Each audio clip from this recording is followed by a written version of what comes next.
My daughter ignored me for 15 years, until she found out I had won $36 million. That day, my daughter arrived at my new villa with her suitcases, her husband, and her parents-in-law and said, "We want our share. We need our own rooms."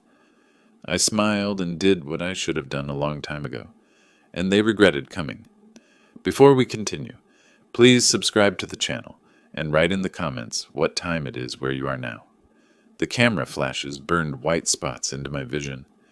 I stood there at the Florida Lottery headquarters in Tallahassee, gripping an oversized check for $36 million, while lottery officials pumped my hand and reporters shouted over each other. My face hurt from the forced smile. "Wilbert, you're the luckiest man in Florida." The lottery official's voice boomed through the microphone. "What's the first thing you'll buy?" I adjusted my grip on the ridiculous cardboard check. The thing was nearly as tall as I was. "Nothing extravagant. I've lived simply for 67 years. That won't change." A reporter in the third row stood waving her recorder. "Do you have family to share this with?" The question landed like a punch. I held my smile. "I have what I need." But the truth twisted in my chest. I had one daughter. Past tense felt more accurate after 15 years of silence. The press conference dragged on for another 20 minutes. Questions about my plans, my background, my retirement from the logistics company, where I'd managed supply chains for 40 years.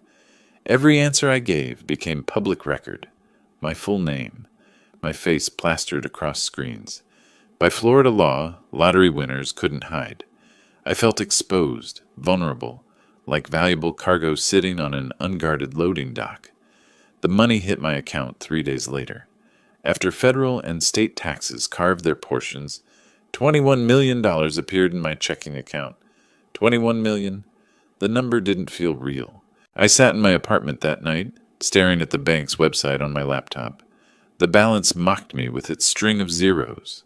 I knew how to plan, how to anticipate problems, how to protect valuable cargo. That's what I'd done for 4 decades. Moved millions of dollars worth of products across the country, calculated risks, prevented theft. But this was different. This cargo was me. The next morning, I walked into First National Bank and asked for their top financial advisor. The man who met me wore a suit that cost more than my monthly rent. He shook my hand, led me to a private office, and spent the first 10 minutes congratulating me. Then his tone shifted. "With this amount, Mr. Bailey, you'll want to protect yourself from opportunists. Family claims can be—" I cut him off. "I understand risk assessment. That's what I did for 40 years. Let's talk about trusts." His eyebrows lifted slightly. We spent the next 2 hours discussing asset protection strategies, investment portfolios, and legal shields. I took notes in the same methodical way I'd once tracked shipments. Route the money through multiple accounts, establish trusts, create barriers, protect the cargo. 2 weeks later, I closed on a villa in the Orlando suburbs. $1.2 million, paid in cash. The realtor kept saying how lucky I was. I didn't feel lucky. I felt like I was building a fortress I'd inhabit alone. Moving day came with December rain. Boxes filled with my modest possessions looked ridiculous in rooms designed for families. I unpacked methodically, placing each item with precision. Dishes in the kitchen cabinets, sorted by size. Books arranged alphabetically on the study shelves. Clothes hung in the master closet with military spacing between hangers. The house felt too big, too quiet. I'd imagined retirement differently once. Grandkids visiting, family dinners, laughter echoing off these walls. That version died 15 years ago. I stood on the back porch that first evening, watching the sun set over unfamiliar landscape. The villa had cost more than I'd earned in my entire working life, yet it felt hollow. I pulled out my phone, scrolled through contacts from the logistics company. Men I'd worked with for decades. I could call them, invite them over, fill the silence. I put the phone away. What would I say? Come see my millions? Admire my isolation? Lula stopped calling a long time ago. I stopped expecting her to start again. My daughter existed somewhere out there, living a life that didn't include me. I'd made peace with that, or told myself I had. 3 days after I moved in, the local news ran another story. I caught it by accident, flipping channels after dinner. Orlando retiree wins $36 million. There I was on the screen, frozen in that moment at lottery headquarters, holding the oversized check. The caption listed my name. The reporter mentioned my age, my background, the size of my winnings. My address wasn't public, but my name and face were everywhere. I turned off the television and returned to unpacking. The study still needed organizing. I'd bought new shelves for my collection of logistics textbooks, supply chain management guides, efficiency handbooks, the books from a life I no longer lived. I spent the afternoon arranging them, creating order from chaos. That's what I did best. Systems, structure, predictability. The doorbell rang at 4:30. I froze, book in hand. I hadn't ordered anything, hadn't invited anyone. The only people who knew my new address were my lawyer and the bank. I walked to the front window and peered through the blinds. An unfamiliar sedan sat in my driveway, luggage strapped to the roof rack. 2 figures stood at my door, partially obscured by the porch overhang. My pulse accelerated. 40 years of protecting cargo had taught me to recognize threats. Unexpected visitors after a lottery win weren't visitors. They were problems. I moved closer to the window, angling for a better view. His breath caught. Through the window's edge, he glimpsed a face he hadn't seen in 15 years. My hand stayed frozen on the doorknob. The face outside the window belonged to a memory I'd buried deep. I forced myself to breathe, counted to 3, then opened the door. Lula stood on my porch. 38 years old now, though the years had sharpened her features rather than softened them. Behind her stood a man I recognized from old photographs, Neil, her husband. Their suitcases crowded the entrance like they'd already decided to stay. "Hi, Dad." "Surprise?" Lula's voice carried false brightness. "We thought you could use some company now that you're rich." The word Dad hit like a slap. 15 years since I'd heard her call me that. The last time she'd been 23, screaming it like an accusation. Neil stepped forward, arms crossed, his smile calculated. "Families should stick together, especially with this kind of money. We're here to help you manage everything." I said nothing, just stood there, door half open, watching them perform this rehearsed reunion. "We saw you on TV," Lula continued, her enthusiasm aggressive. "We're so proud of you. $36 million, that's incredible. We brought our things. We figured we'd stay a while, help you settle into this big house. You'll need our rooms ready tonight." Not a question, a statement. They'd already decided. 15 years collapsed in my mind. My small apartment, cramped and hot.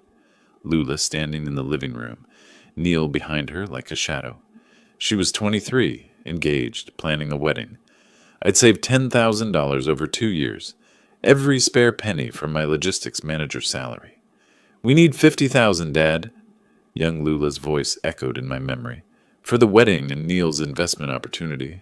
It's a sure thing." I'd handed her the checkbook, opened to show the balance. "It's all I have, Lula. For your wedding. 10,000. Take it with my blessing." Her face had twisted. 10,000? That's insulting. Neil's startup needs 50,000 minimum. You're a warehouse manager making 60,000 a year. You're nobody. You've never accomplished anything. "It's everything I've saved," I'd said quietly. "For you." She'd thrown the checkbook at me. The pages scattered across the floor. "Then you're even more pathetic than I thought." Neil's hand had been on her shoulder, nodding agreement, encouraging the rage. They'd walked out. The door slammed. 15 years of silence followed. "Dad?" Present-day Lula waved her hand in front of my face.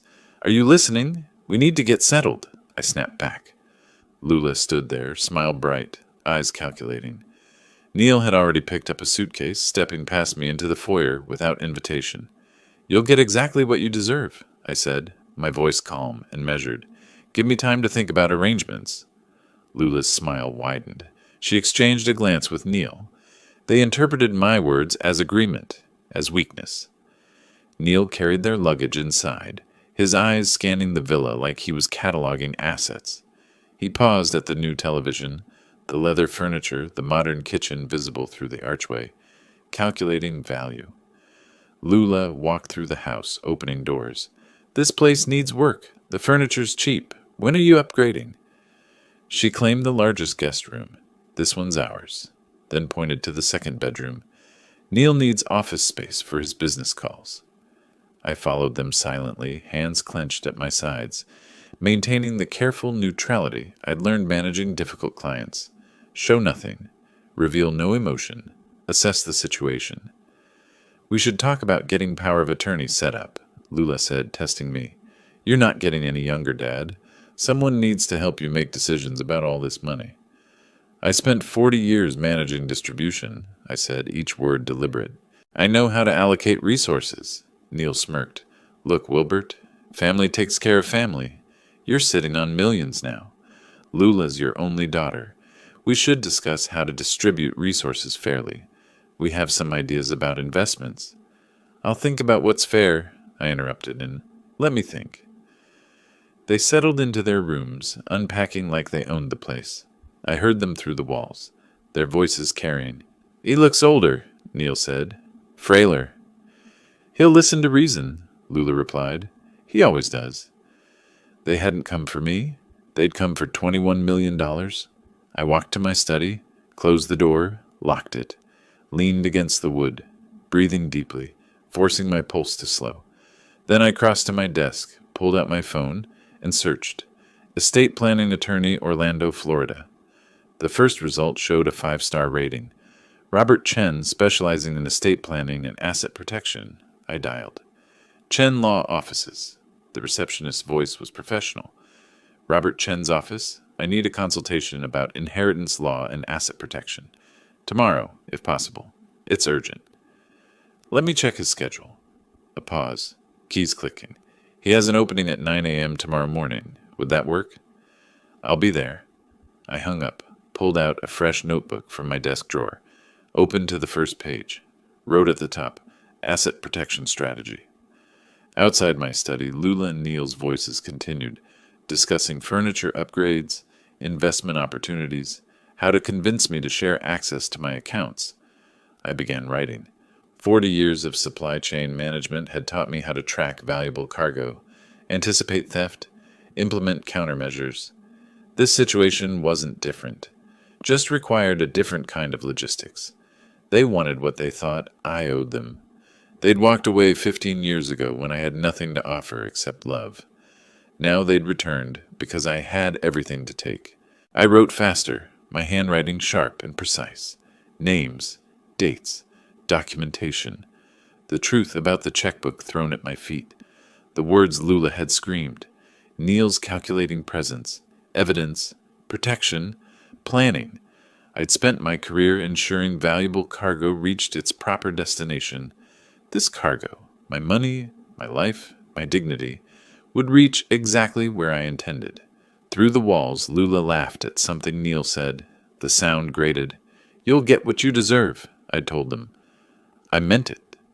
I told Lula and Neil I had banking business to handle. They didn't question it. They were too busy measuring windows for new curtains they expected me to buy. The attorney had an opening the next morning. I arrived 15 minutes early. Robert Chen's office occupied the 10th floor of a gray building in downtown Orlando. The waiting room smelled of leather and furniture polish. Legal texts lined the walls in perfect rows. A place built on order and precision. I appreciated that. Chen met me exactly at 9. 45 years old, wire-rimmed glasses, handshake firm and brief. He gestured to the chair across from his mahogany desk. "Mr. Bailey, you mentioned inheritance law on the phone. How can I help?" I slid a handwritten note across the desk. My assets, listed in my neat block letters. Chen read it, nodded slowly. "Florida law is clear, Mr. Bailey." He pulled a leather-bound book from the shelf, open to a marked page. "You have absolute right to distribute your estate as you choose. Your daughter has no legal claim to inheritance, simply by being your child." Even though she's my only child, the relief I felt surprised me. She can't argue she deserves something. She can argue anything. Chen tapped the statute with one finger. She won't win. especially with 15 years of no contact documented. I leaned forward. My daughter hasn't spoken to me in 15 years. 3 days after I won the lottery, she appeared with suitcases. Chen's expression didn't change, but something shifted in his eyes. Recognition. I've seen this pattern. We'll draft an airtight will. We spent the next hour on specifics. I dictated my terms clearly. Entire estate split between Florida Veterans Support, 60%, and Orange County Animal Shelter, 40%. Organizations that actually helped people who deserved it. Chen wrote, then read it back. We'll include an explicit disinheritance clause. Listen to this language. I explicitly disinherit my daughter, Lula Bailey, not due to any deficiency on her part, but because I choose to direct my assets toward causes I support. Why phrase it that way? Shows mental competence and deliberate choice. Protects against contest claims. You're not acting from spite or confusion. You're making a reasoned decision about your assets. The first piece of the puzzle locked into place. We signed the will. Chen's assistant notarized it. The document went into Chen's firm vault, legal and binding. As I stood to leave, Chen handed me a business card. If you need background information, Marcus Green is thorough and discreet. Private investigator, former police detective. I pocketed the card. That afternoon, I sat across from Marcus Green at a coffee shop 3 blocks from my villa. 52 years old, methodical eyes, hands folded on the table between us. What do you need to know? His voice carried no judgment. Financial situation, debts, employment, why they're really here. Marcus pulled out a notepad. 2 weeks, full report. Bank records if I can access them legally. 3,000 retainer. I wrote the check. 10 days crawled by. At the villa, Lula and Neil settled deeper into my space. I returned home one evening to find they'd rearranged the living room furniture. Couch moved, chairs repositioned, my carefully organized books scattered across new shelves they'd ordered without asking. We made some improvements, Lula announced, gesturing around the room. This place needs personality. I said nothing, just photographed the changes with my phone. Neil cornered me in the kitchen the next morning. He held his tablet like a weapon, showing me crude presentation slides. I have a business opportunity, Wilbert. Food delivery app, revolutionary concept. His enthusiasm felt rehearsed. Think Uber Eats meets social media. 200,000 gets us to launch. I'm offering you ground floor equity, 10% ownership. I spent 40 years in logistics, Neil. I kept my voice pleasant. I know supply chains. Food delivery margins are razor thin. I'll think about it. His jaw tightened. Thinking too long means missing out. This needs to move now. Let me consider it, I repeated. He walked away, frustration evident in his stride. That evening, Marcus called. Coffee shop, tomorrow, 2 o'clock. I arrived early. Marcus slid a manila folder across the table. Thick, heavy with pages. They're drowning, he said simply. You're the life raft. I opened the folder. Credit card statements. 6 cards, all maxed. Total, $47,000. Personal loans, $28,000, payments 2 months behind. Their Tampa apartment, $1,800 monthly, 3 months behind. Eviction notice filed in December. Neil's investment history filled 3 pages. Cryptocurrency pyramid scheme, $10,000 lost last year. Failed business registrations. Unpaid vendor invoices. Combined income, $52,000 annually. Lula worked part-time retail. Neil did commission sales, mostly unsuccessful. I photographed each document methodically. Marcus tapped the eviction notice with a blunt finger. This was filed before your lottery win went public. They had nowhere to go. Not my daughter coming home. A debtor seeking a bailout. I paid Marcus, thanked him, drove back to the villa. That evening, Lula found me in the study. Dad, I hate asking. Her voice carried false casualness. But we have some unexpected expenses. Could you spot us $5,000 just until next month? Money goes fast, Lula. I met her eyes. I need to budget carefully. This has to last me 20, maybe 30 years. You just won $21 million. Her irritation flashed before the smile returned. 5,000 is nothing. I'll think about it. She left, jaw tight. Late that night, I sat in my locked study, reviewing Marcus's reports. 85,000 in debt, eviction pending, failed investments. They didn't come to reconnect. They came because they had nowhere else to turn, and I was supposed to be easy money. I opened a new document on my computer, titled it Documentation Log. Started entering dates, conversations, demands, observations. Every request, every complaint, every moment they revealed themselves. Evidence collection had begun. 3 weeks passed. Mid-February brought warmer weather to Orlando. Lula and Neil grew more comfortable, more demanding. The villa felt smaller with their presence expanding into every corner. I planned carefully. Friday evening I prepared dinner, salmon, roasted vegetables, good wine. Set the table formally, called them down from their rooms. They arrived curious, wary. I poured wine, raised my glass. Family is everything. I kept my voice warm, steady. I was wrong to let 15 years pass. Lula, I'm changing my will. You'll inherit 50% of my estate. But you must prove you've changed. Lula's face transformed. Pure joy, quickly controlled. Dad, we have changed. We want to be here. To help you. To be a family again. Neil leaned forward. We appreciate this, Wilbert. You won't regret it. I set down my glass. Wills are permanent documents. Before I sign, the community needs to see you're worthy. 6 months of charity work, consistent involvement, public demonstration of character. Neil's expression soured. 6 months seems excessive for... Lula shot him a sharp look. It's perfectly reasonable, Dad. We're happy to help. Service is important. The trap closed. They'd accepted the bait. Saturday morning, I drove them to Orange County Animal Shelter. Sarah, the volunteer coordinator, greeted us with genuine warmth. 50 years old, practical clothes, kind eyes. Mr. Bailey, wonderful to meet your family.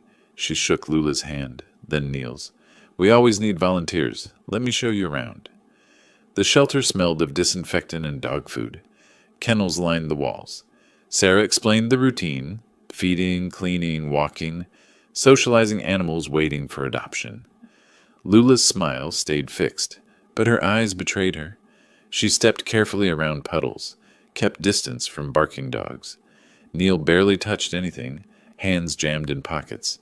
Your daughter doesn't seem comfortable with animals, Sarah mentioned quietly to me later. Is she okay? She's adjusting. I played the protective father. This is new for her. Give her time. She'll come around. Sarah's doubt showed, but she nodded. We volunteered 3 hours. Lula cleaned one kennel, moving slowly, grimacing when Sarah wasn't looking. Neil stood nearby, offering useless suggestions rather than helping. I photographed them periodically. Documenting our family time, I explained. They smiled for the camera. In the car afterward, Neil exploded. This is complete nonsense. Cleaning up after dogs for a will that should be ours anyway? You're her father. Lula grabbed his arm. Keep your voice down. $10 million, Neil. 6 months. We can pretend anything for that. I kept driving, watching them in the rearview mirror. We shouldn't have to pretend, Neil grumbled. He owes you. The following week, I arranged their participation in a veterans fundraiser. Hotel ballroom, 200 attendees. Local media coverage. Lula and Neil stood beside me greeting donors, smiling for photographers. A reporter approached. Mr. Bailey, it's heartwarming to see you and your daughter reunited. How does it feel having family back in your life? I performed warmth for the camera. It's a blessing. We lost years, but we're making up for it by giving back together. Nothing matters more than family and service. The reporter loved it. The story ran the next day. Lottery winner reunites with daughter. Gives back to community. Perfect. At home, the mask dropped. I overheard them that evening from my study. How much longer do we have to keep doing this? Neil's voice carried through the vents. 4.5 months, Lula answered. Then we're set. Just smile and pretend you care about homeless veterans and shelter dogs. The old man's buying it? Completely. He's so desperate for family, he'll sign anything.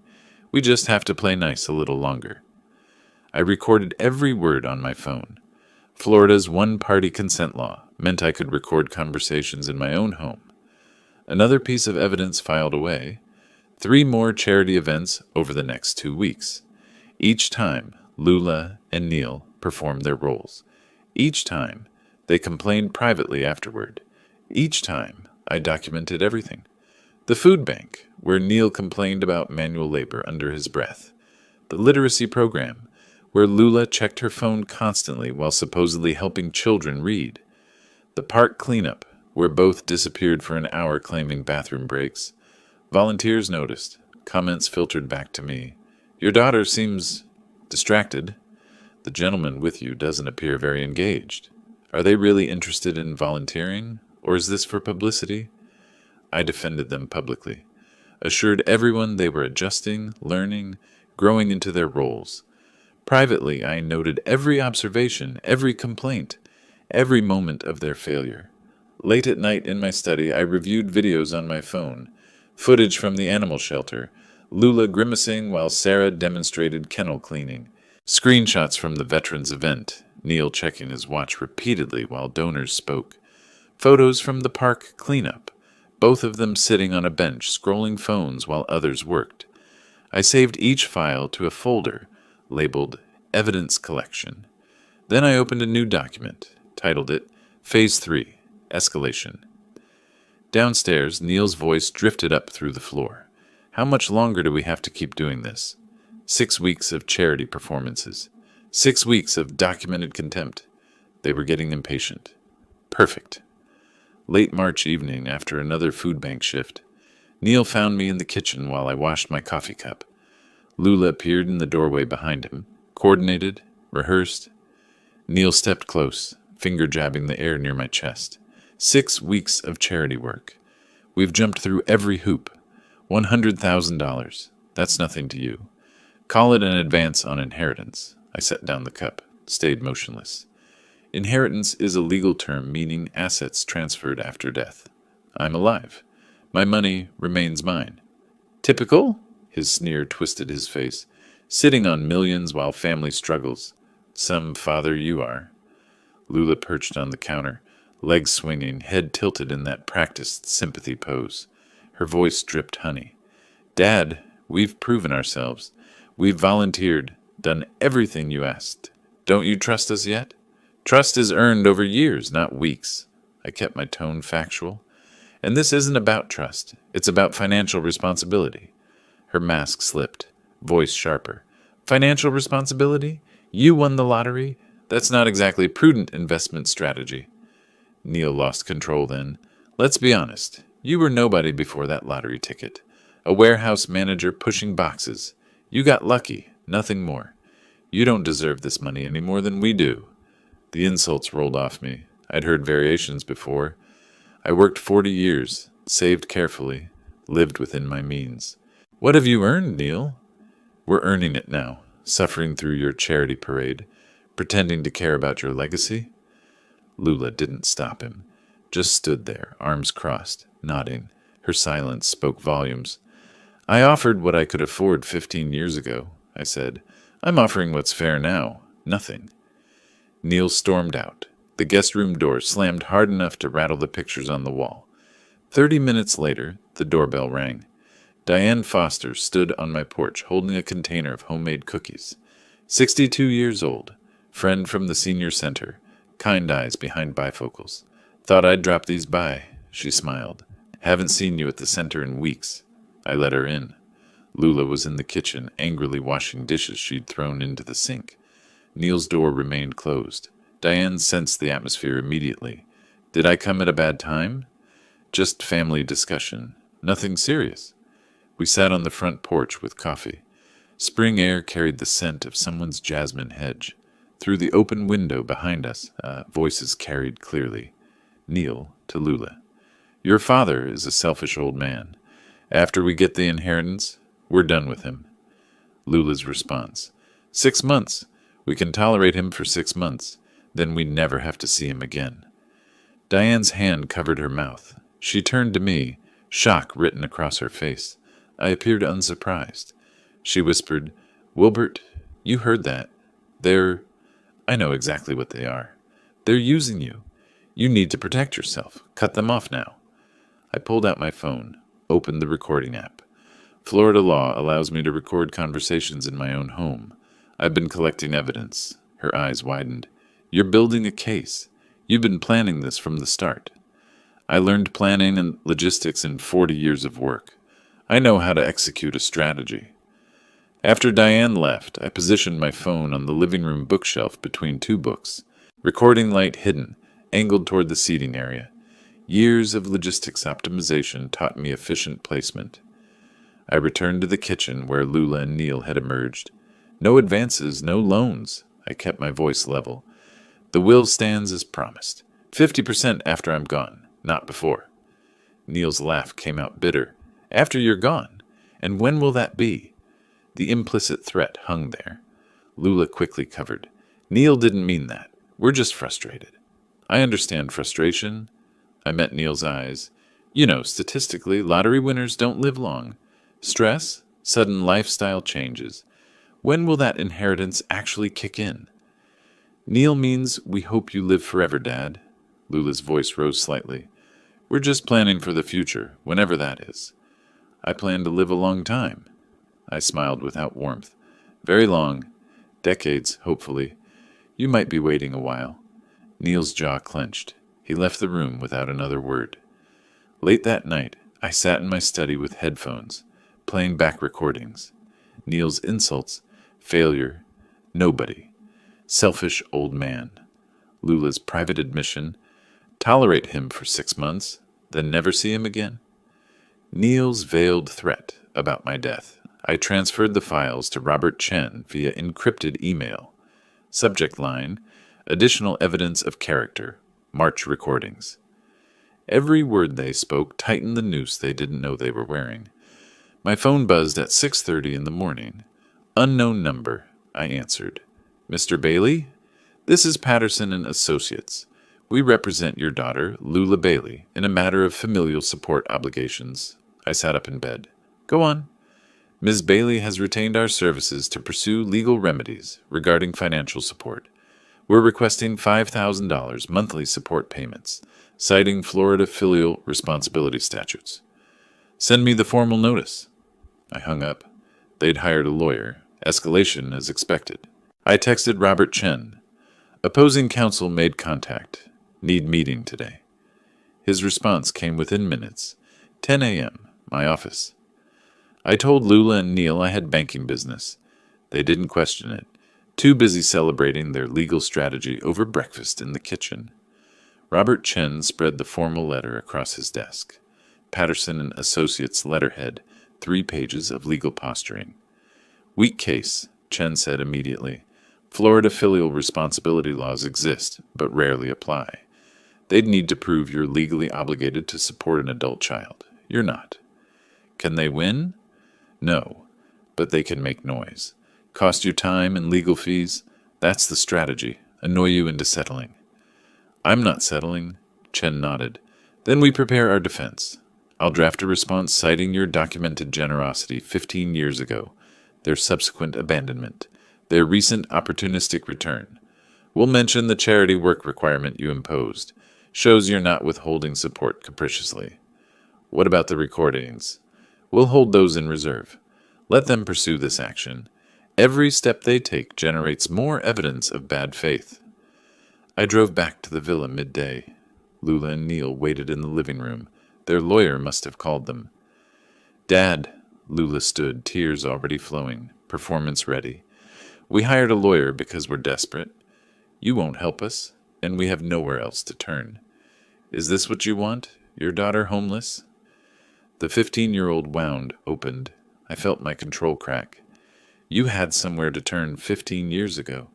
My voice shook. You turned away from me. You made that choice. We were kids. You should have given us what we needed. You were 23. I stood, anger finally breaking through. I gave what I could afford. It wasn't enough for you then. Nothing will be enough for you now. Neil stepped forward, aggressive. We're taking this to court. A judge will see a rich old man hoarding millions while his daughter suffers. You'll be ordered to pay. I've consulted attorneys better than yours. Your case is weak. Florida law doesn't compel parents to fund adult children's lifestyle choices. We'll see, Neil sneered. And when we win, we're coming for a lot more than $5,000 a month. My hands trembled. Controlled anger. Precise words. I didn't abandon you, Lula. You abandoned me. Called me pathetic. Said I was worthless. Then vanished for 15 years, until I had money worth taking. That's not. You're twisting. I have perfect memory of that day. My voice cut through her protest. Every word you said. Every insult. I also remember 15 years of silence that followed. Don't rewrite history. Neil moved closer. Physical intimidation. We're not leaving this house.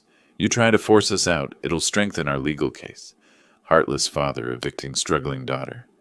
I returned to calm. Strategy reasserting itself. Stay. Every day you're here, you provide more evidence of your true character. I'll document everything. Neil's mocking laugh. Document what? That we're living in our family home? That you're occupying property you have no legal claim to while threatening lawsuits?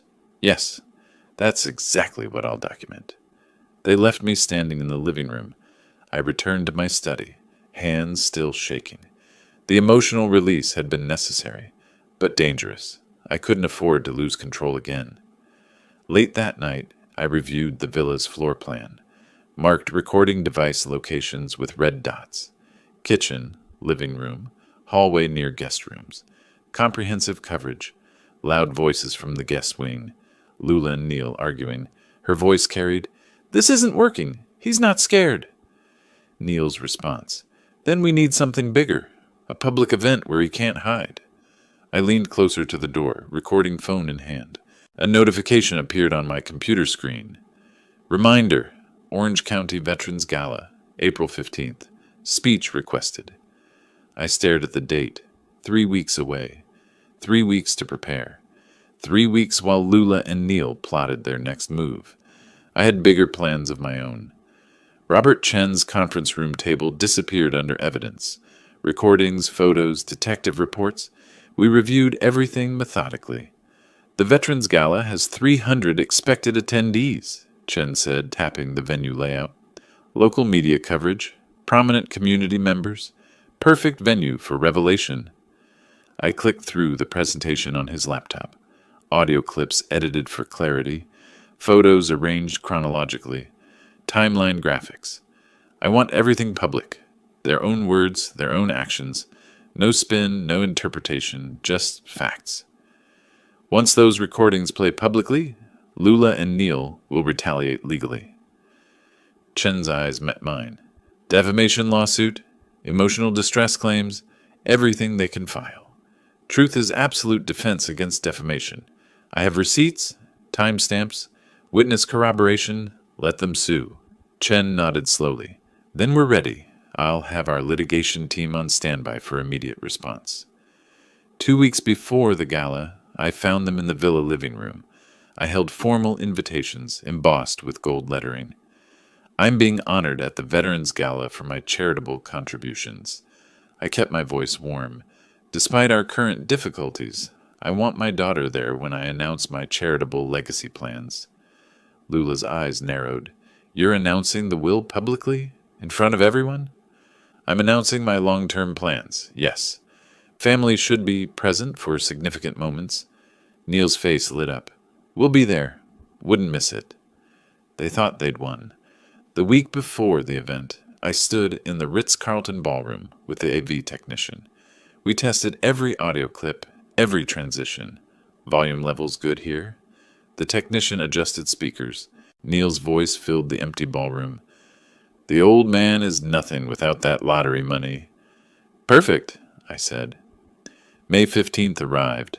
The Ritz-Carlton Orlando Grande Lakes Ballroom glittered with chandeliers. 300 guests in evening wear. Veterans advocates, community leaders, donors. Local news crews set up cameras along the walls. Lula and Neil arrived dressed formally. She wore a blue gown, pearls borrowed from someone. He'd rented a tuxedo. They smiled for cameras in the receiving line. Thank you for coming. I shook their hands warmly while flashes popped around us. It means everything, Neil whispered to Lula as they moved past. He's going to announce the will publicly. We're about to become very respected heirs. I heard him. Let him believe it. Dinner service began. Prime rib, roasted vegetables, expensive wine. The Veterans Organization president gave a speech about sacrifice and service. Then his introduction. And now Wilbert Bailey, whose generosity has transformed our programs. I took the podium. Lula and Neil sat in the front row, confident smiles fixed in place. Thank you for honoring me tonight. I gripped the podium edges. I want to talk about family, sacrifice, and what we truly value. I discussed veteran service, parallels to personal sacrifice. The audience nodded along, engaged. Then I shifted. My daughter Lula is here tonight. We were estranged for 15 years. When I won the lottery, she returned. I want to show you why. The screen behind me lit up. I clicked the remote. Neil's voice filled the ballroom through premium speakers. The old man is nothing without that lottery money. He's always been a failure. We just need to wait him out. Gasps rippled through the audience. Lula's face drained of all color. Neil froze, fork halfway to his mouth. I clicked again. Lula's voice. I'll tolerate him a few more months, then get the money and never see him again. Photos appeared on screen. Lula, grimacing at the animal shelter. Neil on his phone, ignoring the volunteer coordinator. Third clip, Neil asking, when will that inheritance kick in? The implied threat clear. Timeline graphics showed the 3-day gap between lottery broadcast and their arrival. My voice steady over the presentation. 15 years ago, they demanded $50,000. I offered $10,000, my entire savings. They called me pathetic and disappeared until I had $21 million. Final slide, my official will. Redacted but clear. Florida Veterans Support. Orange County Animal Shelter. And the clause, I specifically disinherit my daughter, Lula Bailey. These organizations serve those who sacrificed everything, I said. My family sacrificed nothing but appeared when money did. My legacy goes to those who deserve it. Silence, then scattered applause, then overwhelming sustained applause. Veterans in the audience stood, some saluting. Lula shot to her feet. How dare you? You're a liar. Neil lunged toward the podium.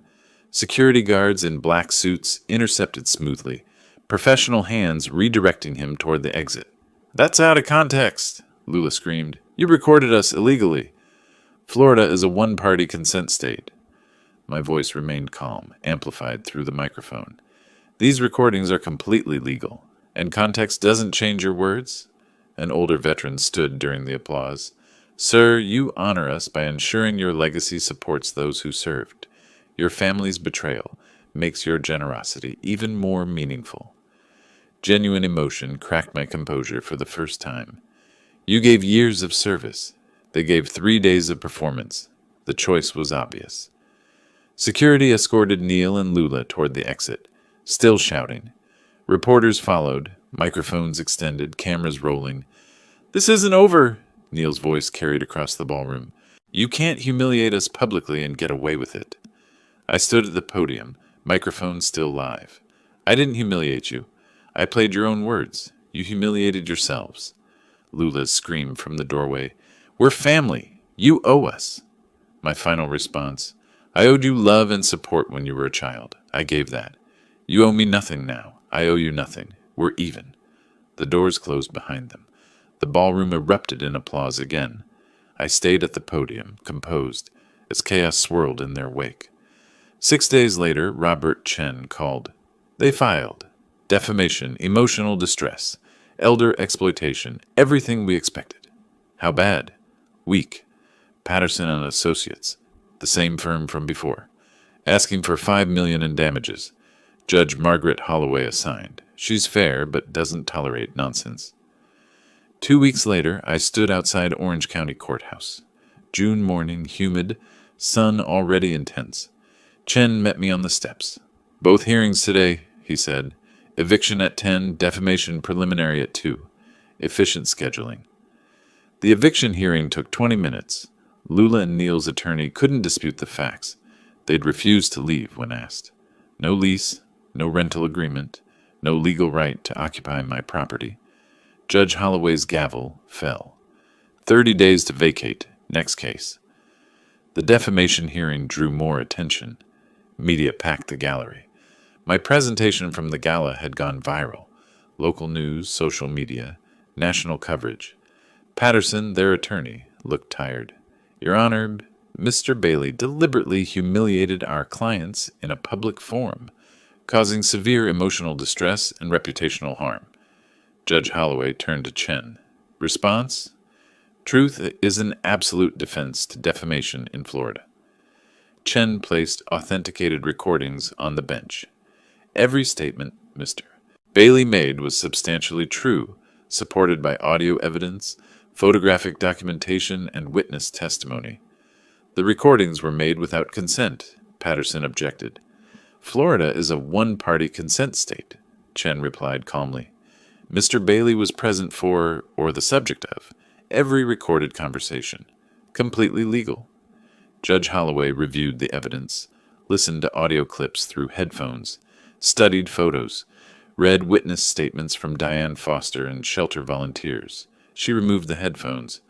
Mr. Patterson, your client's own words condemn them. Nothing Mr. Bailey presented appears false or misleading. Truth is indeed an absolute defense. But the emotional harm was self-inflicted by your client's choices and statements, dismissed with prejudice. The gavel struck. Mr. Bailey may file for costs under Florida's anti-SLAPP provisions. Outside the courthouse, reporters surrounded me. Mr. Bailey, how does it feel to have the court validate your actions? I chose words carefully. I don't feel victorious. I feel finished. This needed to end, and now it has. Will you pursue damages against your daughter? No. She has nothing left to take. This was never about money for me. It was about truth. Days later, I returned to the villa. The guest wing sat empty. They'd taken their possessions and fled, leaving the state according to Marcus Green's update. California, apparently. Fresh start, same patterns. Diane called that evening. I saw the news. The judge threw out their entire case. How does it feel? I don't feel victorious, I repeated, staring at my reflection in the kitchen window. I feel finished. This needed to end, and now it has. You protected yourself. You did what was necessary. Necessary. That's the right word. Not satisfying, just necessary. Late that night, I walked through the empty guest bedroom, found a forgotten photo under the bed. Old picture of young Lula, maybe 8 years old, smiling genuinely. Before money mattered, before demands and insults, before 15 years of silence. I stared at it for a long moment, then placed it face down on the dresser, walked to the window. My own moving truck sat in the driveway. This villa held too many recent memories. I'd found a smaller place, more appropriate for one person, less echo, less empty space. My phone rang. Marcus Green. Update on Lula and Neil, he said. You'll want to hear this, I answered. Go ahead. A month after the court rulings, Marcus called with information I hadn't requested but wasn't surprised to receive. I'd moved into a townhouse by then, smaller than the villa, more appropriate for one person. 2 bedrooms, modest kitchen, patio overlooking a shared garden. The place had character, original hardwood floors, built-in bookshelves, morning light that streamed through east-facing windows. Less echo than the villa, less empty space to remind me of what I'd lost, or thought I'd lost. The townhouse sat in a neighborhood where people actually talked to each other. Mrs. Chen next door brought me soup when I moved in. The retired teacher across the street invited me to join his morning walking group. Small kindnesses from people who didn't know about the lottery, didn't care about the money, they just saw a new neighbor. Thought you'd want to know, Marcus said over the phone. Your daughter and son-in-law's situation has deteriorated significantly. I poured coffee from the French press Diane had given me as a housewarming gift, settled into my reading chair by the window. Go on. Neil's unemployed 3 months now. That viral video from the gala, it's been viewed over 2 million times. Every job application, someone recognizes him. Background checks pull up the news coverage. No one will hire him. I sipped the coffee, said nothing. Lula's working retail in Tallahassee using her maiden name, 40 hours a week at $11 an hour. Their debt's at $110,000 now. Legal fees on top of everything else. Credit cards, personal loans, the eviction settlement. Marriage. Neighbors report constant fighting. Police called twice for domestic disturbances. Verbal only, but loud. I give it 6 months. Tops. Maybe less. I stared at my coffee, watching steam rise in lazy spirals. I didn't want them destroyed. I wanted them gone. There's a difference. Marcus was quiet for a moment. Sometimes consequences are harsher than intentions. You pulled back a curtain. The world saw what was behind it. They're living with that exposure. Is that guilt you're trying to instill? No. His voice was firm. It's observation. You asked for facts. I'm giving them. What you feel about those facts is your business. After we hung up, I sat at my small kitchen table, sunlight warming the wood. I'd chosen this table carefully. Round, no sharp corners, room for 4. Optimistic, maybe, or just practical. Sometimes friends visited. I thought about Lula at $11 an hour. 40 hours weekly was $1,700 before taxes. Maybe $1,300 after. How did you pay down $110,000 on $1,300 monthly? You didn't. Not in any reasonable time frame. I felt something then. Not satisfaction. Not vindication. Just a hollow sadness that this was how it had to end. 3 days later, my doorbell rang. Late afternoon, July heat finally breaking. I opened the door, expecting a package or maybe Mrs. Chen with more soup. Lula stood alone. No Neil, no luggage, no designer clothes or borrowed jewelry. She wore jeans and a plain t-shirt, both worn but clean. She looked exhausted, thinner, deep circles under her eyes, hair pulled back in a simple ponytail, her hands twisted together nervously. "Can I come in?" Her voice barely carried. "Please, just to talk." I hesitated. Every instinct screamed caution. But curiosity pulled at me, and something older, deeper, residual paternal instinct that 40 years of hurt couldn't completely erase, made me step aside. She entered slowly, like she expected me to change my mind. Perched on the sofa edge, back straight, hands clasped tightly in her lap. I remained standing near the bookshelf, maintaining physical and emotional distance. My hand rested near my phone, just in case. "Dad, I was wrong." Tears started immediately. About everything. 15 years ago, and now. I've been reflecting. The lawsuit, losing everything, Neil leaving, it made me see what I'd become. I watched her perform. 40 years of managing people taught me to spot genuine emotion versus calculated presentation. I stayed silent, let her continue. "I was greedy. I used you. I said horrible things." She looked up, tears tracking mascara she'd clearly applied in the car. "You deserved so much better. I don't want your money. I just want my father back. Can we start over? Just as family?" Every father wants to believe their child can change. That's hardwired into us. Some biological imperative that survives betrayal and disappointment. But 40 years of logistics taught me to trust patterns, not promises. Data over hope. I moved to the chair across from her, maintained the coffee table between us like a demilitarized zone. "What changed, Lula? You knew about the money when you sued me for $500,000. You knew about it when you and Neil recorded those complaints I played at the gala. What specifically changed in the past month?" She wiped her eyes with the back of her hand. "Losing everything made me realize what matters. Family matters. You matter to me." "You realized that after filing a lawsuit against me?" I kept my voice level, analytical. "Your timing raises questions about motivation. I know how it looks. It looks like someone who exhausted all legal options and is now trying the emotional approach." I leaned back. "It looks like someone who calculated that contrition might succeed, where litigation failed." Her face crumpled. "That's not fair." "Fair?" The word came out sharper than intended. I softened my tone. "Lula, you sued me. You tried to take money from me through the courts after trying to manipulate it from me through performance.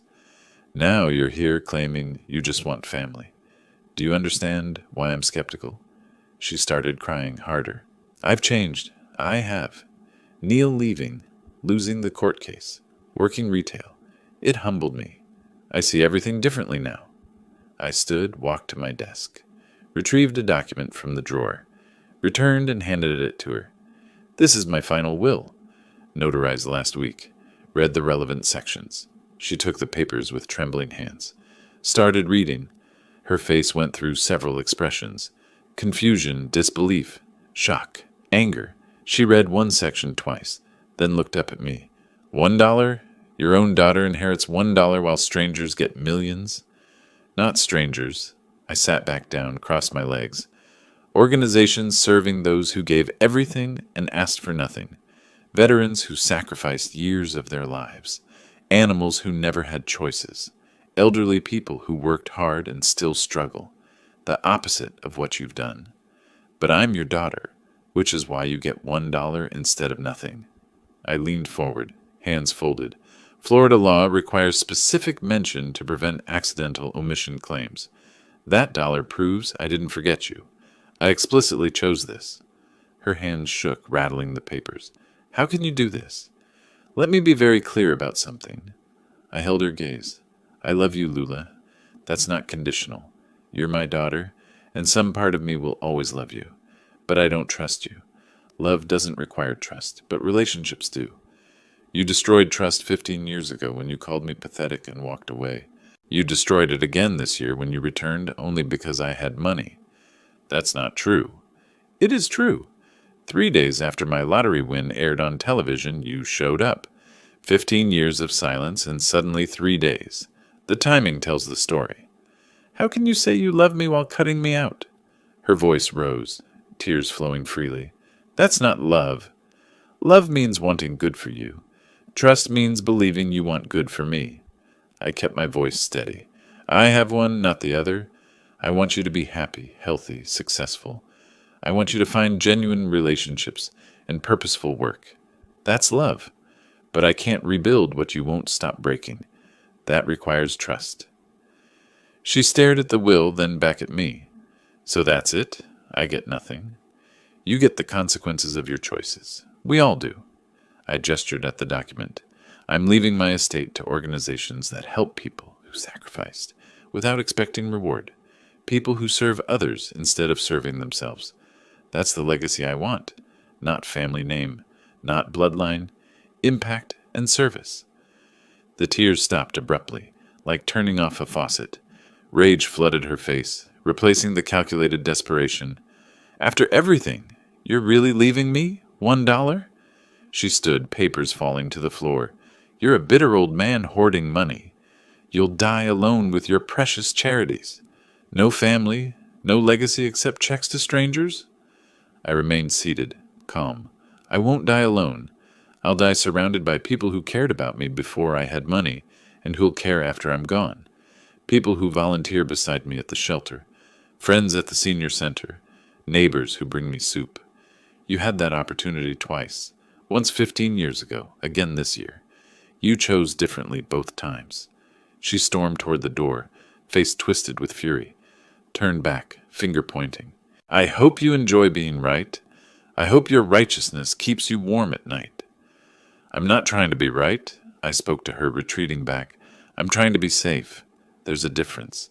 I have people who value me for who I am, not what I have. You could have been one of them. The door slammed hard enough to rattle the pictures on my wall. I walked to the window, pushed aside the curtain, watched her get into a beat-up sedan, primer spots on the fenders, cracked windshield. She sat motionless in the driver's seat. Minutes passed. 5, then 10.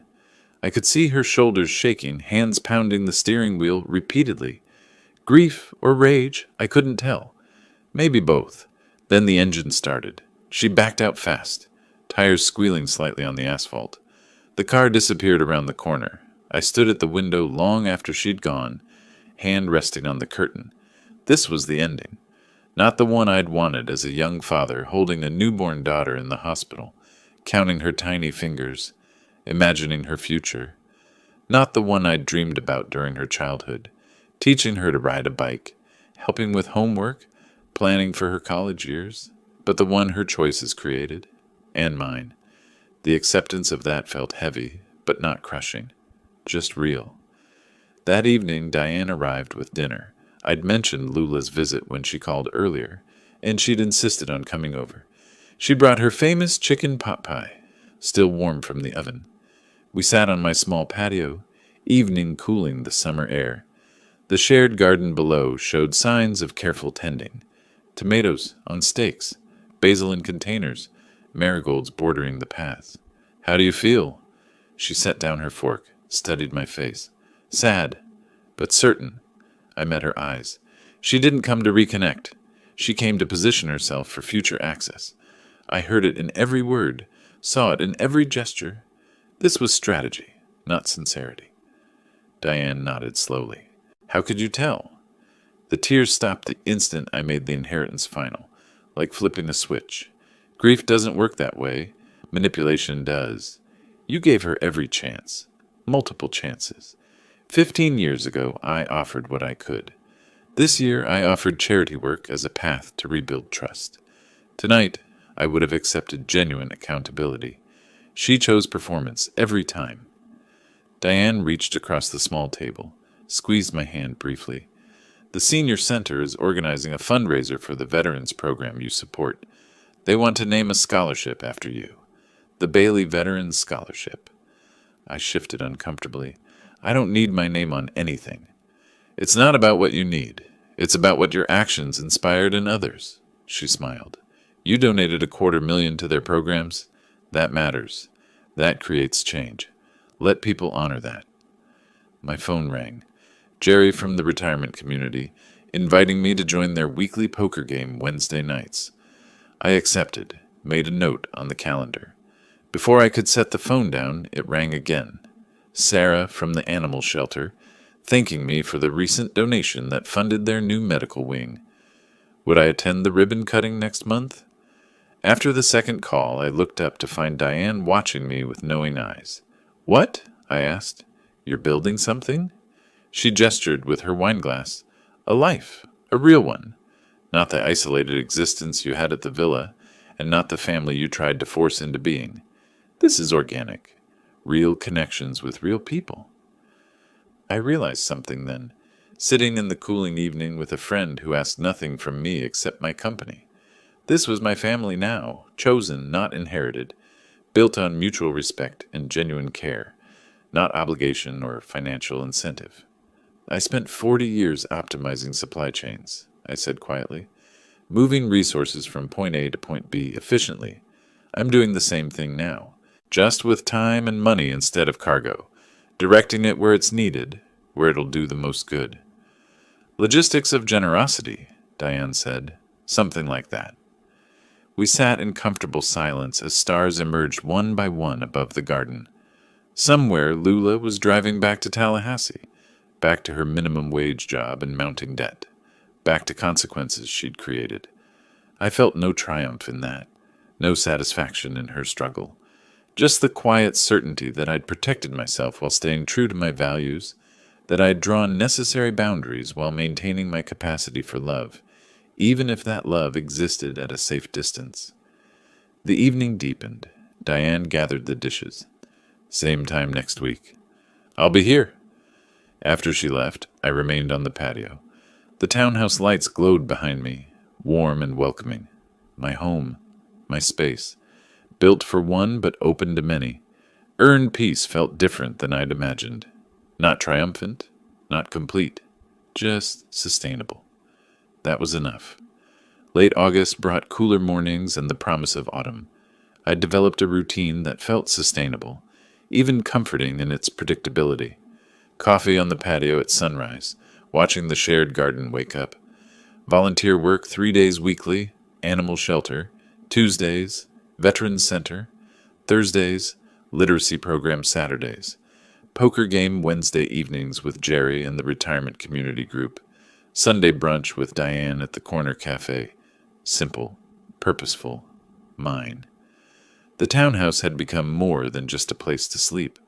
I'd hung photographs on the walls, not of family, but of moments. The ribbon cutting at the Veterans Center, a group photo from the animal shelter's Volunteer Appreciation Day, a candid shot Diane had taken of me reading to children at the literacy program. These were my people now, my chosen connections. Marcus called one morning while I was reviewing the monthly statements from my financial advisor. The investments were performing well, generating more income than I could spend, which was the point, more to give away.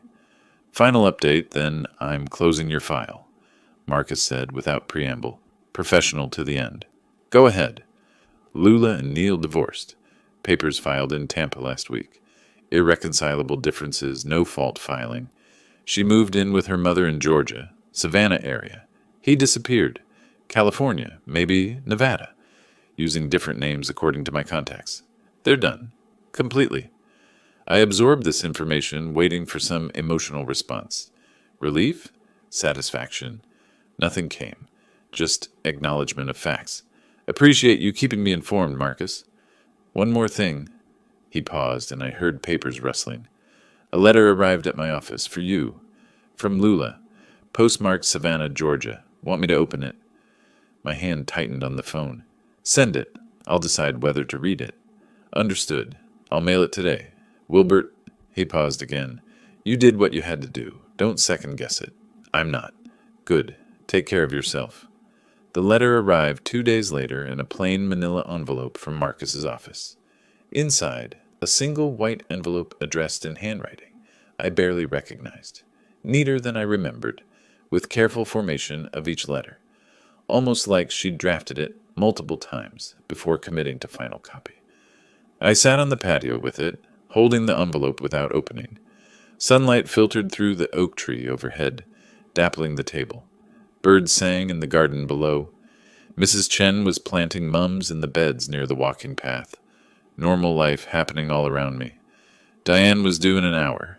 We'd planned to visit the new community center, funded partially by my donation, the Bailey Opportunity Center, though I still felt uncomfortable with my name on the building. They'd insisted. Community leaders, veterans, advocates, the city council member who'd championed the project. Your generosity made this possible, they'd said. Let us honor that. Finally, I slid my finger under the envelope flap and opened it. 3 pages, handwritten on lined paper. Her handwriting covering each page carefully. Dad, I won't ask you to forgive me. I don't deserve it, and I understand that now. You were right about everything. Every accusation, every boundary, every decision you made to protect yourself from me. I came to your townhouse looking for an opening, not reconciliation. You said you had 18 million left, and immediately my mind calculated pathways back to money. Even in that moment, when I was crying and claiming I just wanted my father back, part of me was strategizing. You saw through it. You always did. Neil and I are done. The divorce finalized last week. It should have ended years ago. We enabled each other's worst qualities. His aggression and my manipulation fed off each other in toxic ways. Apart, maybe we can both become better people. Together, we were poison. I'm living with Mom now in Savannah. She's been kind, which I don't deserve. I'm working retail, a bookstore actually. It's quiet work, gives me time to think. I'm paying down the debt slowly. At my current rate, it'll take about 12 years to clear everything. That seems fair. I created this situation. I should dig myself out. You said you loved me but didn't trust me. I finally understand the difference. Love is what you gave me as a child, the bedtime stories, the help with homework, the college fund you started before I rejected you. Love is what you offered 15 years ago when you gave me your entire savings, even though it wasn't enough for my demands. Love is what you tried to give me this year, despite everything I'd done, setting up that charity work as a path to rebuild something. Trust is what I destroyed. Repeatedly, deliberately. First by calling you worthless and walking away. Then by returning only when you had money. Then by suing you when manipulation failed. I broke trust so many times, I don't even know if it's repairable. I'm not asking for anything, not money, not reconciliation, not even a response to this letter. I'm just acknowledging truth. You protected yourself. You should have. I was dangerous to you. Financially, emotionally, psychologically. You were right to cut me out. The $1 inheritance was perfect, actually. It shows you didn't forget me. You made a deliberate choice. That's somehow better than being completely forgotten. It means you thought about it, weighed the options, and chose this path consciously. There's respect in that, even if it hurts. Maybe someday I'll be someone worth trusting. Not for inheritance. That ship has sailed and I sank it myself. Just for its own sake. Being trustworthy because that's who I should be, not because there's something to gain from it. Mom asks about you sometimes. I tell her you're doing well, living your life, helping people. She says that sounds like the man she remembers from when I was young, before everything fell apart. I won't contact you again. You deserve peace. You earned it through decades of work, through surviving my betrayal, twice, through building something meaningful with your resources. I hope the charities do amazing work. I hope the veterans get the support they need. I hope the animals find good homes. I hope you're happy, Dad. Even if I can't be part of that happiness, I'm sorry. For everything. Those words don't fix anything, but they're true. Lula, I read the letter 3 times, letting each word sink in. Then I folded it carefully, placed it in my desk drawer. Acknowledgement preserved, but not answered. Some doors stayed closed for good reason, even when the person on the other side finally understood why. The dedication ceremony for the Bailey Opportunity Center happened 3 days later. Mid-morning, warm sunshine, the new building gleaming with fresh paint and possibilities. The structure housed both veterans services and job training programs. My donation had funded the construction, and ongoing support from other donors would sustain operations. Over 100 people attended. Veterans I'd met through volunteer work, some in uniform, others in civilian clothes. Community leaders I'd worked with on various projects. Diane stood beside me as speakers described the program's goals: job placement assistance, counseling services, skills training, educational scholarships. The ribbon cutting felt surreal. Me holding oversized scissors while cameras flashed. People applauding. A plaque unveiled near the entrance. Bailey Opportunity Center, dedicated to service and second chances. Afterward, a young veteran approached, 26 years old, Marine Corps tattoo visible on his forearm, eyes bright with purpose. He shook my hand firmly. Sir, I want to thank you. This program gave me a path forward when I was completely lost. His voice carried conviction. I served 8 years, came home, couldn't find work, couldn't adjust. This place, he gestured at the building, it gave me direction. I start college next month on the Bailey Veterans Scholarship, criminal justice program. I want to help other veterans navigate the system. You earned it through your service, I said. I just moved money around. You did the hard part, serving, surviving, showing up to rebuild your life. Still, it matters. You matter. He walked away to join his family, young wife, toddler daughter, building his future with tools I'd helped to provide. An older veteran, Vietnam era, approached next. He must have been 70, face weathered but eyes sharp. Mr. Bailey, I read about what happened with your daughter, the news coverage, the court case. He shifted his weight, uncomfortable. I wanted to say, you did the right thing. Family isn't just blood, it's who shows up. Who cares when there's nothing to gain? Your daughter showed you who she was. You believed her. That took courage. Thank you, I managed, throat tight. My son hasn't spoken to me in 20 years. Different reasons, but same result. I used to feel guilty about it.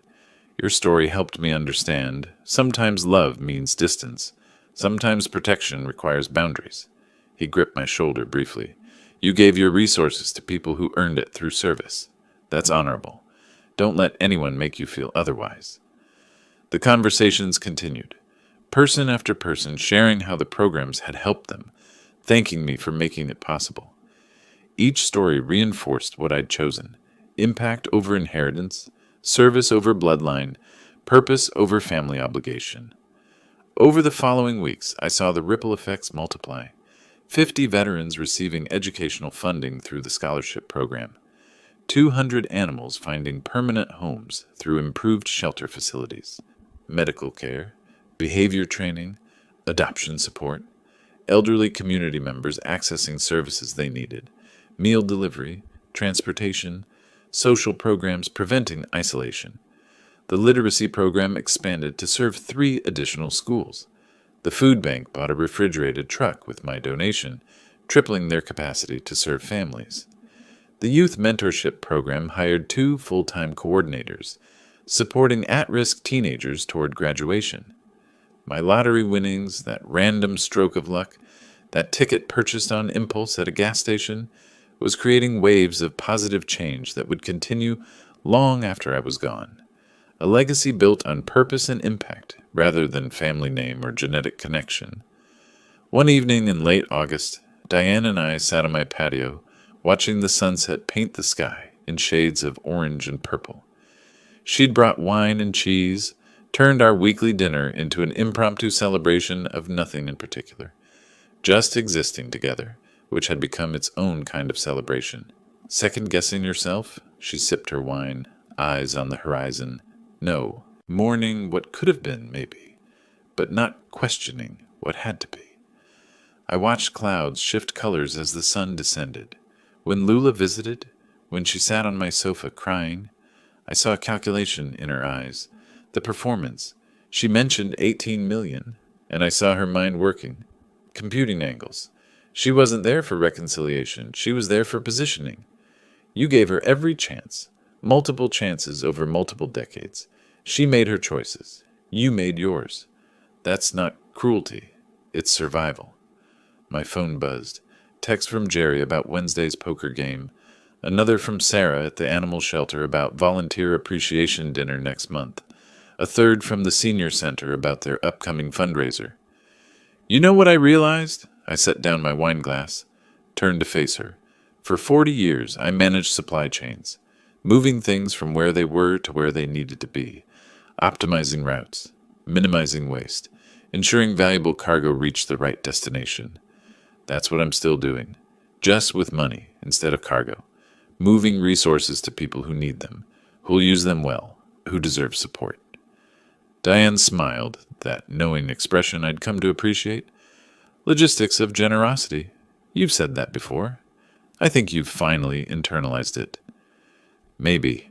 Or maybe I'm just learning to live with peace instead of always preparing for the next crisis.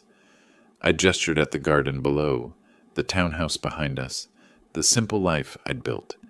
This is enough. More than enough. We sat in comfortable silence as darkness gathered. Stars emerged one by one, competing with the streetlights.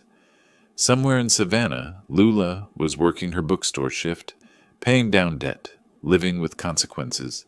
Somewhere in California or Nevada, Neil was hiding under another name, starting over or repeating old patterns. Their paths had diverged from mine permanently. That separation used to feel like failure, the father who couldn't maintain relationship with his only child. Now it felt like wisdom. Some relationships were toxic, no matter how much you loved the person. Some boundaries were necessary for survival. I felt no triumph in their struggles, no satisfaction in their separation or financial hardship, just quiet acceptance that this was the cost of protection, the price of maintaining integrity and self-preservation. The evening cooled. Diane stood to leave, gathering dishes. Same time next week, we're organizing that book drive for the literacy program. I'll be there. After she left, I remained on the patio, coffee growing cold in my hand, forgotten. The townhouse lights glowed behind me, warm, welcoming mine. The community garden below showed signs of autumn preparation, neighbors harvesting late tomatoes, planting fall vegetables, children playing in the pathways between beds. I'd spent 67 years building a life, lost some of it to choices others made, Lula's rejection, Neil's manipulation, 15 years of estrangement. Rebuilt it into something different, something smaller but more meaningful. Not the life I'd imagined as a young father, Not the family dinners or grandchildren visiting or legacy passed through bloodline, but a life nonetheless, purpose-driven, service-oriented, connected to people who valued me for who I was, not what I had. The lottery hadn't brought me happiness. $36 million couldn't do that. I'd learned that lesson quickly. Money amplified who you already were, revealed character rather than creating it.